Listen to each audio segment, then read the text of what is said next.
Hello, I'm not gonna lie if I sound very tired or sick or nasally or whatever the case. I hope my voice lightens throughout this video, but this is my second take of this after having an audio crackling issue for the past maybe give or take 2 to 3 days. So we're just gonna breeze through this like normal and hope that everything goes okay. So first off, hello. After a bit of gameplay with people's hero and finding some of the funniest tricks, I have decided that this episode of in-depth guides will play out differently. I will first go over his stats and abilities as per usual, but instead of going into detail about the active and passive by themselves, I will explain their written description separately and go over the generalized tips that apply to him on every map. Then, I will instead mash the advanced tips into their own large section. After reviewing the beams, spots you may not know you can reach, pause, and various other did you knows, it will be counters and who counters him as their own separate sections. Finally, I will summarize his lore.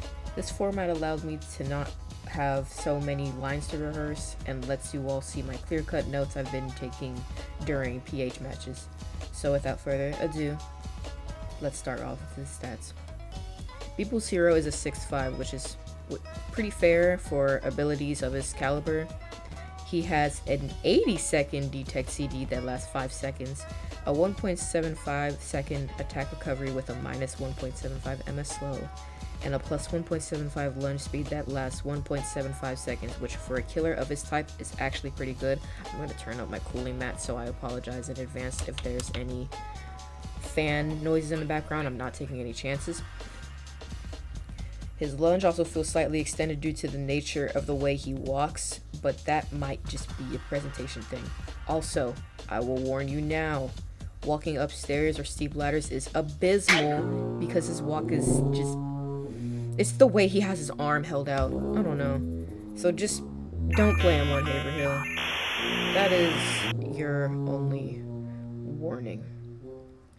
His passive ability, Laser Blast, allows him to blast the gens as long as they have 10% progress on them already or more from a long range within line of sight, taking 15% of its current progress off immediately and briefly forcing all survivors off, similar to Watcher's ability where if a locked generator has an improper skill check completion, then they will get pushed off. Like if they don't complete it, they get pushed off completely and it locks. Except his doesn't lock, it just forces them off. Generators blasted do not start regressing, but will instead become overheated for 55 seconds, which is actually 5 seconds greater than his laser blast cooldown. Survivors work on overheated generators 15% slower, and the cooldown for his laser blast is 50 seconds. Now for his active, which is heat vision, the people's hero activates his heat vision for 60 seconds, firing a constant 50 stud beam from his eyes that slows survivors by minus 2 ms and applies stacks of overheated. Survivors who reach 50 stacks of overheated will repair all generators 15% slower, and survivors who reach 100 stacks of overheated will be downed.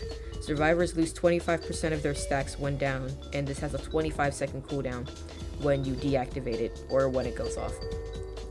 Now, this ability is actually really good in a lot of ways, which I'll get into when I get into the tips section. But for right now, when it comes to this, that minus 2 ms slow is abysmal to everybody, considering if you turn that off and get close enough due to the fact that it slows constantly as long as you're tracking them with the laser, your lunge is only 0.25 ms below that minus 2 ms slow. So if you were to get slowed in theory, because you can't attack while you're lasering, and you lunge and you have to catch up, the catch up isn't not that bad at all. Now, for generalized tips. People's hero will always force you to make a decision as a survivor. But for him, you either make the survivor simply loop and take your stacks, which in turn makes them burn stamina, or they circle and crouch into you and force you to go on cooldown, while sometimes wasting stamina. You have to make them make a decision. Number 2, your laser's max distance it can reach is 50 studs, so don't just sit at the tippy top of Dawnwood Pines thinking that my laser can go to the bottom generator of Dawnwood Mansion. No, it cannot. You have to wait until you're in the door frame. Number 3, constant overheat slows survivors by -2 ms, like it said in the ability card. Number 4, you have to play patiently. He is not the type of killer that you can rush the game with. He is also not an aggressive killer like, let's say, Void Skulk, or what's another good one? Boss. I play very aggressive with Boss and Void Skulk, and they're pretty fun, but he is not the type you can play aggressive with at all. He's not an aggressive killer. Slow burn is the way to go to ensure that your overheat stacks apply constant pressure, as well as just general patrolling. Anti-gen gameplay. Number 5. When you get a survivor to 50 overheat, especially loopers, leave them alone and tend to another survivor or generator. You have to have a good concept of time with this killer. So like if you're chasing somebody on an 8 lobby and they're not at 50 stacks yet, when you've been laser beaming them, that's a lost cause. You leave, you go patrol for a little bit and tend to another person. Easier said than done, but that's just the way to do it. Number 6. For tank survivors, I recommend removing their shield as soon as possible before your stacks, but that may not be possible, so just go for the overheat shield remove if they swerve around a lot or deviate or refuse to deviate from a straight line. If a survivor does not deviate from a straight line, that's an easy overheat. So if they're a tank while they do that, that's an easy shield remove. Light work, no reaction. Now for advanced tips. People's Heroes Lasers. Correct. Your base progress is counted up by 0.5 in the developer console logs by hitting F9 if you're on a PC or laptop. I assume this is because a function in his Lewis scripting prints a message every 0.5 value of 100, meaning that it isn't really 100 stacks, it's 200. They just count it as 100 for simplicity. So if you're curious of the exact amount of progress a survivor has, hit F9 and scroll, ignoring the jet above me because this is going to drive me insane. Number 2, stacks still gain on Arlo and whoever he saved if People's Heroes Lasers were increasing his overheat stacks prior to frame 1 of his shield. That's a lot of words, just listen to me. If it's after the heal, sometimes it won't count stacks until the shield is over. 90% healed shield stalls counter laser. So like there's this one tech that a lot of Daybreak players know. I don't like throwing the word pro around lightly, but people who are in the 1000s at a minimum should know about the Arlo 90% shield stall tech, where you can extend it to 16 seconds by getting them to 90, taking a hit, going back to proc it again, and increasing the second time after you get the heal proc message in your XP list thing. So he can kind of avoid stacks longer that way, but it's somewhat of a waste of time for him. Number 3, aiming at gens and people starting at door frames guarantees laser stat gain. So like I said, don't just start at the tippy top of Dawnwood, start at the door frame. You have a guaranteed reach pretty much 90% of the time in indoor buildings that don't have a lot of walls. So like if it's not a closed floor plan, 9 times out of 10 you can reach a generator if you are within a door frame. Number 4, try not to kick while the laser is activated, as it will lag your client out, bug your active, and prevent you from ending your ability for a while, making you look like you're teleporting to survivors when it fixes itself and ends, when in reality you are not teleporting. It's more than likely due to receive ping, and my theory on this is that either People's Heroes beams, People's Heroes beams are either beams in Roblox Studio or textures. I'm almost positive they're beams, and beams are like these textures that have this scrolling sort of look to them. So if you see these games that have like the normal like TV bar lines that scroll every now and then, those are beams. Those are 10,000% beams on top of a texture. So my theory is the fact that you always have a 0.5 value out of 100 when you're putting overheat stacks onto someone is constantly being printed out as long as your active is activated, combined with the fact that it's a beam that's constantly updating depending on where you're pointing your mouse at, lags your client or makes you look laggy to other people's clients, even though you're not lagging. It's just, I don't even think that's a Daybreak thing. I feel like that's more of a Roblox thing, but I digress. Number 5, passive counters holding gens. So for people, again, I don't want to toss around the word pro lightly, but for people who actually know how to hold a generator and get it done when the killer's close, especially people like Ted and Ice and any gen rusher, really, or a tank, really, even Euronica, for God's sake. If you laser your generator on the way to it as it's at like 90%, you completely negate holding generators, which is pretty cool. 7, active is weaker in tight loops, blind spot loops, and any vault/gens obscured by a wall or multiple walls, because there's certain walls or objects in Daybreak you can have your laser go through, like fallen tree loops in Roanoke, Dawnwood, I believe. Yeah, Roanoke, Dawnwood, and what am I missing? And Camp Clearwater. All of those tree loops, you can actually have your laser go through the leaves. That works. I believe you can also have your laser go through the fence gates in Purgeton. Some of them. Don't quote me on that though, because I do not remember if you actually can. But any tight walls, sudden corners, or very close floor plans, your laser is it's just not gonna work. Which is why I said he is not the person to play on Haverhill. Unless you want to have passive only gameplay. Number 8. Active is great for countering loopers because of that consistent -2 MS slow. And when they have that 50 stacks of overheat and over, they are useless to gen repair. Completely useless.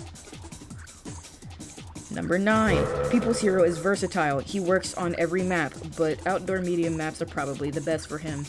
So things like, well, Dawnwood's really a big map.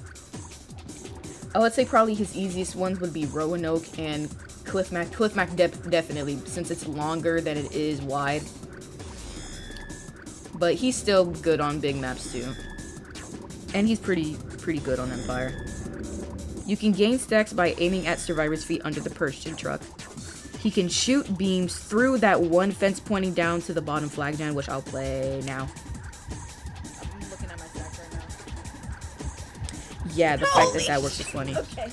Yeah, you can also hit through the fences in Roanoke and Camp Clearwater as long as they're solid. So you know, like those cylinder part fences in a lot of the camp-based maps, you can actually have your beam go through those empty spaces between the fences. And you can also use your laser beam passive at the generator at Ski Gate. You can also have your laser beam go hit the generator through the Ski Gate thing at the bottom of slope. You just have to look through one of those little gaps in between the slanted wood planks that are about maybe 0.1 of a stud long. Those 0.1 stud long gaps. And it can still work. Which comes to my theory that if Slasher can make it, Peoples can make it. I'm just saying. Except he has a 50 stud distance and Slasher's is pretty much infinite. He can be pixel perfect. Now for counters. He is the #1 counter to Shifty and most loopers. Especially Crutch players. If you only play Crutch, it's time to actually open up to more characters and playstyles. Crutch is not the way. It is not. He also counters iframes sometimes. But it's mainly Momo and Sadia on ability usage, so on frame 1 and all of those things. He'll still get stunned by Momo and everything, don't get me wrong. But, he can still gain stacks through that at some points, sometimes, similar to the 50-50 when it comes to Arlo's shield. He also counters solid fences like ones in Roanoke and Camp Clearwater, like I mentioned earlier, and he quite literally nearly counters everyone. He counters gen rushers with his passive, he counters loopers with his active, but once they're at 50 plus stacks for however long you leave them there, they are useless to the team, objective wise. And if an undetectable is at 50 plus stacks, they're countered because of the minus 15% gen repair debuff. Especially on people like Sarah, Danya early game, and Becca. If you feel like you won't be able to find Becca and you're like stressing to get it confirmed, yeah, definitely.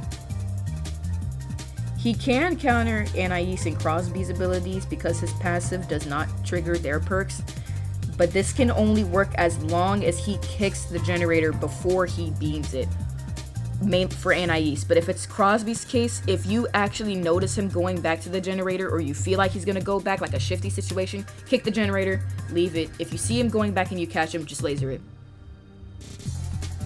Easy peasy lemon squeezy. Now for the list of percentage knockoffs when at 50 plus overheat stacks. The first one is going to be with just the constant stack, so when a survivor's at 50 overheat. And then the next one's going to be when a generator is overheated, plus the actual survivor repair slow. So the first one's going to be the minus 15%, and then the next one's going to be the minus 30%, which is a combination of the minus 15% you get from stacks as a constant, and the minus 15% for 55 seconds on an overheated generator. So gen repair at 50% stacks, minus 15% repair. Can these jets leave, please? A 10 repair goes to an 8.5. A 9 repair goes to a 7.65. An 8 goes to a 6.4. A 7 goes to a 5.95. A 5 goes to a 1. No, a 6 goes to a 5.1. A 5 goes to a 4.25. A 4 goes to a 3.4. A 3 goes to a 2.55. A 2 goes to a 1.7, and a 1 goes to a 0.85. Now, if Daybreak doesn't do hundredths of a decimal place, then round those hundredths up to tenths.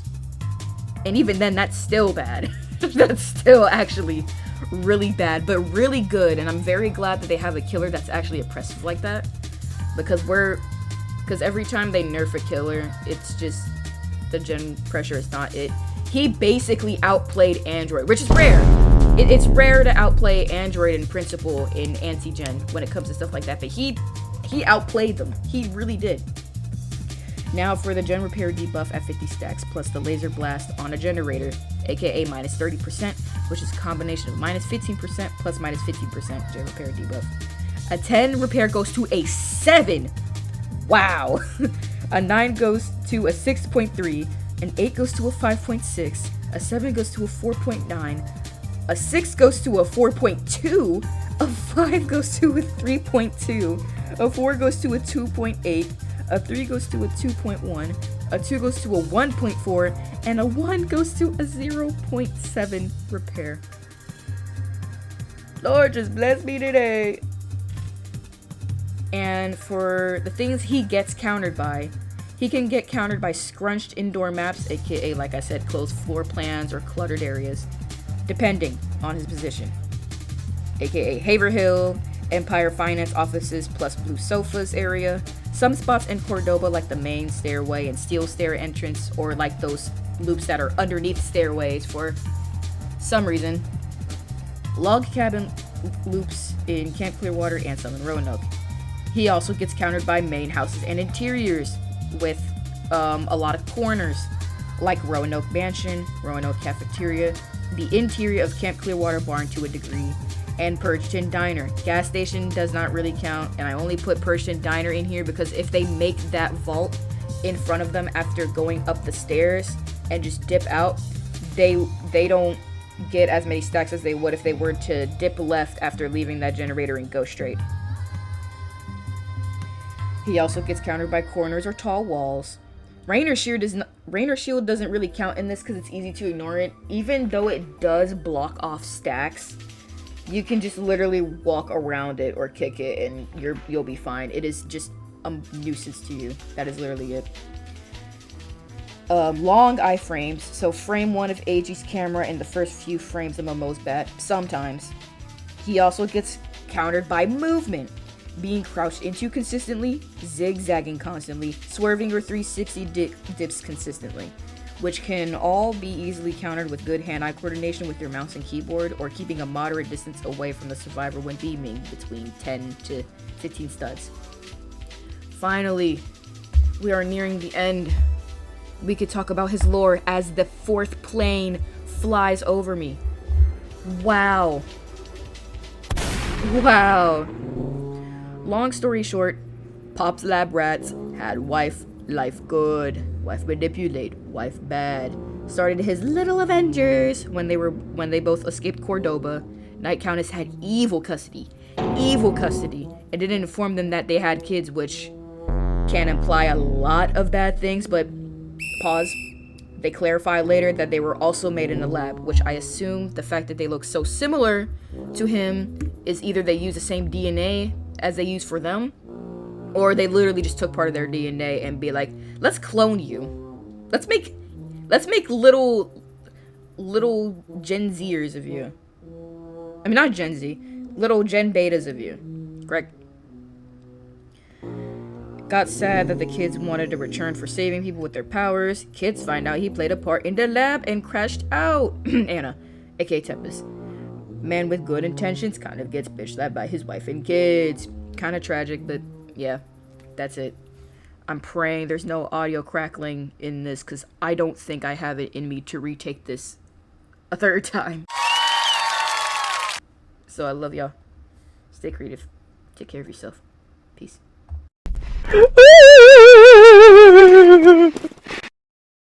This is a certified classic.